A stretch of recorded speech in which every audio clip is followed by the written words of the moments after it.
who've done well out of the European Union, those whose lives are very happy and very comfortable with the European project. They're not waiting to see what the result of the renegotiation is. They're out there campaigning already. Every single week we see a senior figure on our television screens advocating we must stay part of this. We've seen Sir Richard Branson telling us, oh, I've got better than that for you in a minute. We got Richard Branson appearing on our appearing on our television screens, telling us we join the euro. We've got Tony Blair. Oh, that might work. We've got Tony Blair telling us it's vital we stay part of the European project. I think perhaps because he still harbours a personal ambition to become the President of the European Union. Although I'm surprised in Blair's case, he set his ambitions as low as just Europe. I'd have thought he might be of the European Union, and the row is Lord Mandelson. Boo. So they're out there the whole time campaigning, and we have got to be out there, and we have got to get the idea that jobs will be threatened, the idea that we can't trade, these ideas. Referendum that was being held next year at some point, then overwhelmingly it would make 75% of your laws. Why would that overrules your own parliament, that overrules your own Supreme Court, that takes away from a nation its chance on a history and a legacy of sacrifice that was made to those that went before us so that we could be free people.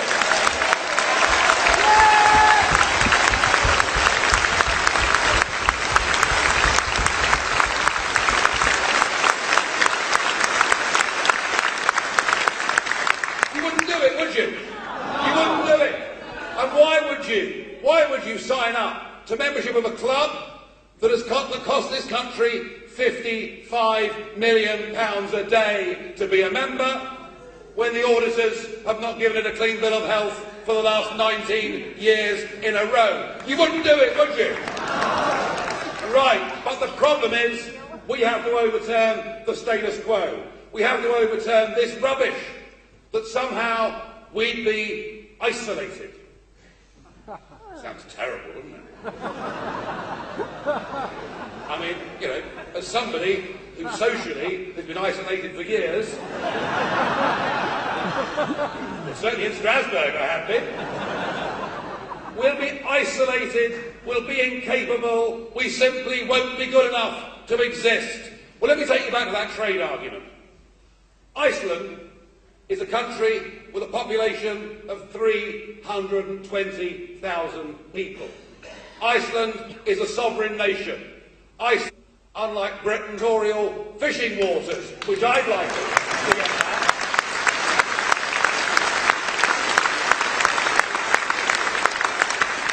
But far from being not big enough or good enough to negotiate trade deals on the world stage, 18 months ago, Iceland concluded its own free trade agreement with China. If Iceland is big enough to do a deal with China, I'm damn certain we are big enough and good enough to do the same thing too.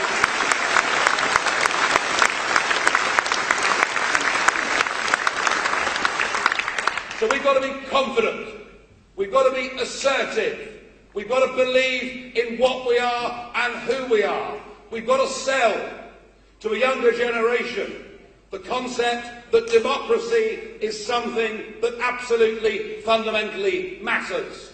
The point about democracy, and the reason democracy works, is that even if you don't like the lot that are in power, at least you've got a chance in 4 or 5 years to get rid of them and to replace them with somebody else. But when democracy is taken away, and just think of Greece. You know, they voted in an election for a manifesto, and then were told by the bully boys of Brussels they simply couldn't do it. If you take away democracy, you finish up with political extremism. If you take away democracy, you finish up with violence and disorder. We have got to make the argument for democracy. We, with the mother of Parliament, actually the country that developed the very concept of parliamentary democracy and sold it to the free world. Let's fight, let's battle, let's stand up for all that we built over many centuries. Let's fight for the sovereign rights of our Parliament and our people.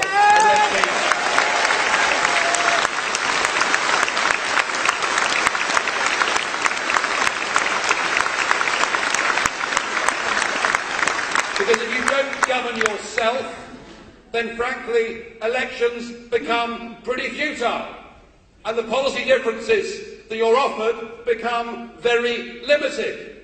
And in many ways, that's what's happened in British politics over the last few decades.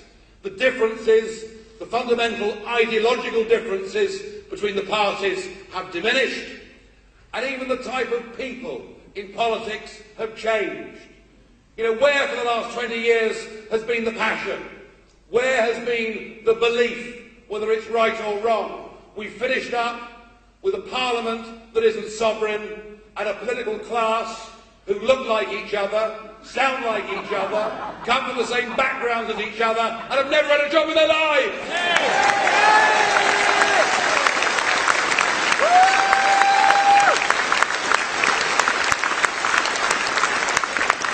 Of course we can make our own labour laws. Of course we can decide what is right and what is wrong environmentally. Of course we can cooperate with our neighbours in every way. But the idea that we should be signing up to European police forces and ultimately European armies, I say no, we're good enough to run our own country.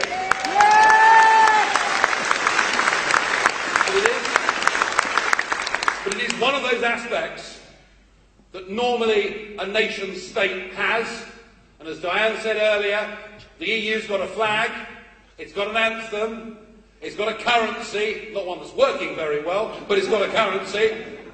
And thank goodness, by the way, we didn't listen.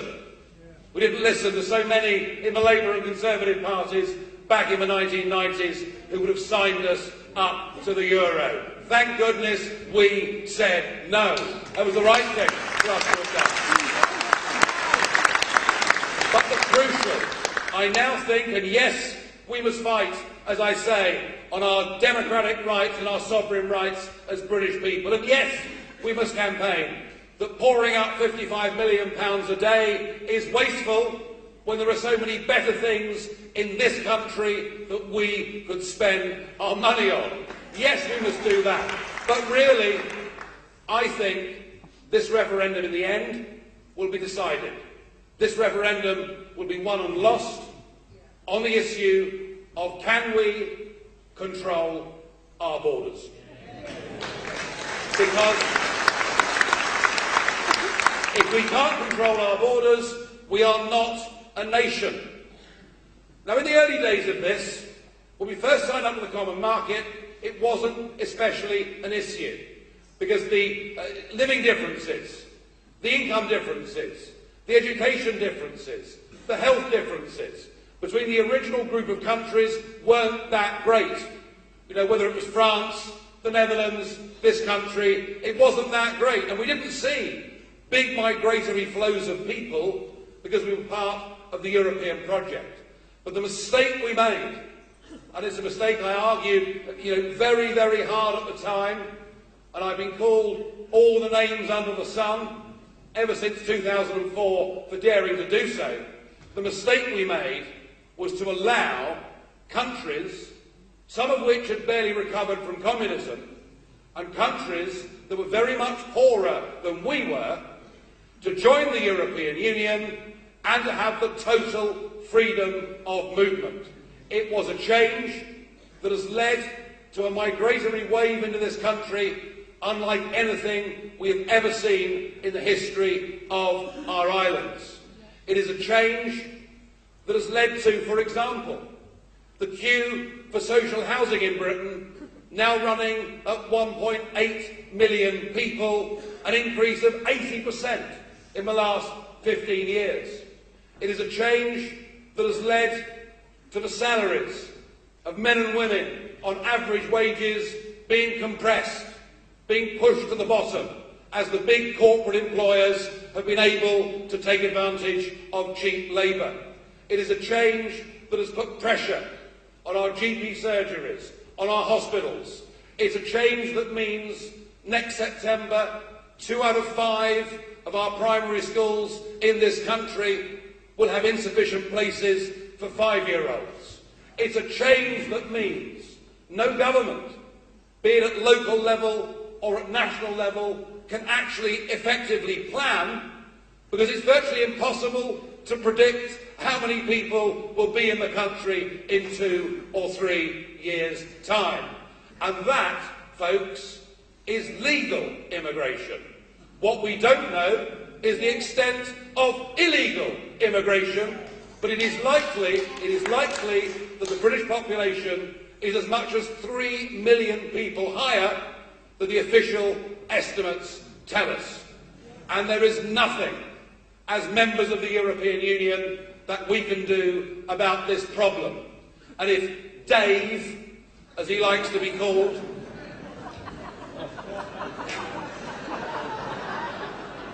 if Dave is going to come back with a few cosmetic changes to benefits that we need to pay the migrants, I'm sorry, he's barking up the wrong tree. One of the biggest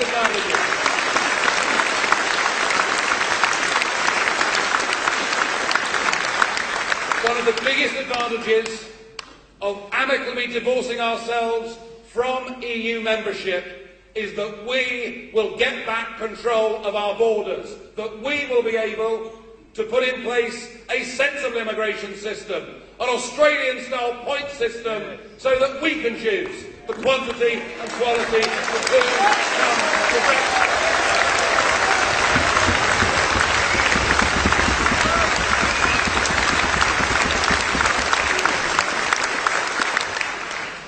And that is something that I have done my very best at election after election to convince the British public of. But what's interesting, over the course of this summer, the question of immigration has now rocketed up the agenda, and over 50% of people in this country now say it is their number one concern. It's not because we're against anybody.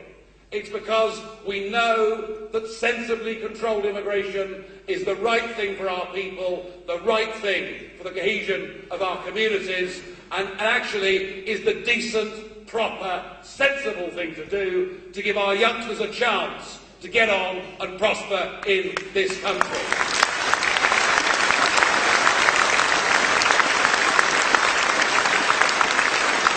But all of that is excluding the current Mediterranean migrant crisis. And I just want to show you, if I can, what I tried to inject into the general election debate 6 months ago. And there's just a little clip of something I said on the 29th of April this year, just 9 days before the general election. Dan, can you play that clip for me?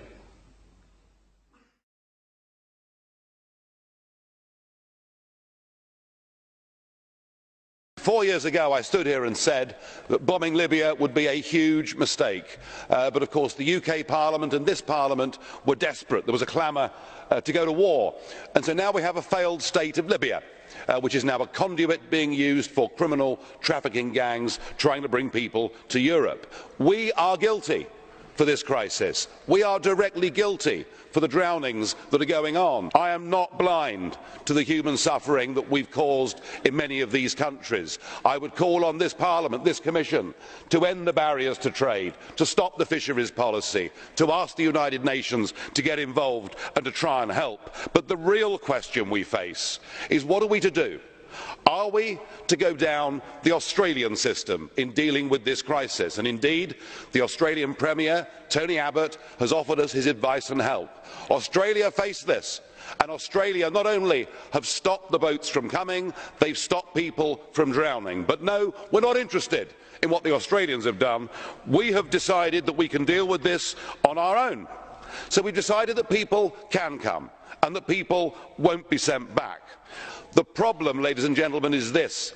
The definitions for who qualifies for asylum are so wide, they include not just people coming from war, not just people coming from failed states. Mr Juncker this morning seemed to suggest that perhaps it would even include people who were fleeing poverty.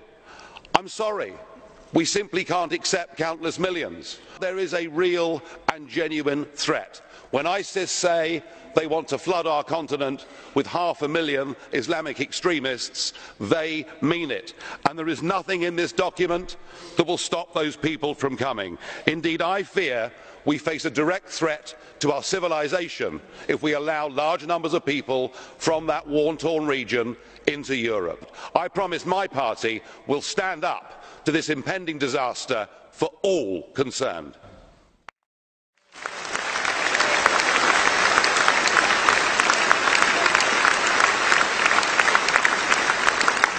I said that 9 days before the general election, and I added to it the next day that I thought this policy was so mistaken and so flawed that it would lead to an exodus across the Mediterranean of biblical proportions. And ladies and gentlemen, that is now exactly what we are seeing. I was absolutely roundly and routinely ignored for trying to make this a general election issue. Indeed, the BBC News said I'd taken a break from the campaign to go to Strasbourg, as if I was a day tripper or something, you know. The predictions have come true, and they've now been compounded by an even bigger error that Angela Merkel committed last week by basically saying that anybody can come to Germany. The scenes that we saw in that railway station in Budapest were beginning to resemble a stampede. I think Europe has made the most terrible mistake, chiefly because most people that are coming are not coming from Syria. Most people that are coming actually are not refugees, they are economic migrants.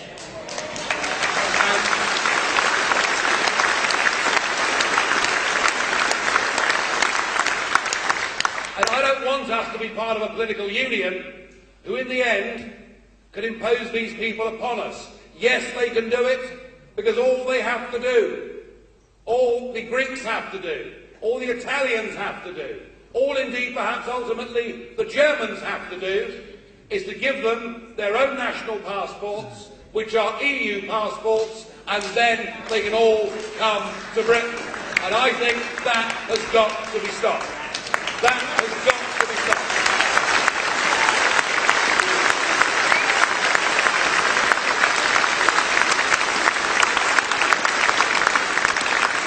That doesn't mean for one moment that we as a country shouldn't do what we've always done for centuries, which is to provide some genuine refuge for those who are in direct threat of persecution. But our appetite to do that is not going to be very great when there was an inflow last year into this country of 640,000 people. You see my point. We've got to get a grip. We've got to take back control of our borders. We've got to put in place some sensible policies. I believe that the last few months, when we saw a Conservative victory that nobody anticipated, and a Prime Minister who never wanted a referendum and never thought he'd have to deliver a referendum, but believed once he was in that position that he would win it very easily, I think the immigration figures and the migrant crisis and the increasing understanding of people in Britain who run businesses that actually it's Brussels that now holds the whip hand over their lives and sets the law. I think there's been a big change in opinion over the course of the last few months. I know that we're up against the big battalions. I know they've got more money than us. I know they may even have more friends, ultimately, in the media than us. But if we are a genuine people's army, if we are prepared to put aside differences of left or right, to forget things like that, to recognise that our greater national interest means more, to be unashamedly patriotic in who this country is, in what this country has stood for, in how much better it can be if we have leaders who actually believe in the country and the people, and by knowing that once we've divorced ourselves from this political mess, actually the rest of Europe will do so too.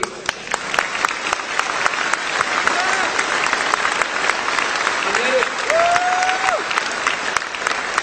let us live in a country that we govern ourselves. Let us trade with our European neighbours. Let us cooperate with our European neighbours. But let us be the masters of our own house, and let us reach out to a bigger, greater, better world. We will be a more prosperous nation. We will be a happier nation. All that needs to happen is you need to join us, help us, campaign for us, tell your neighbours, tell your friends, tell your family, and tell us we want our country back. Thank you.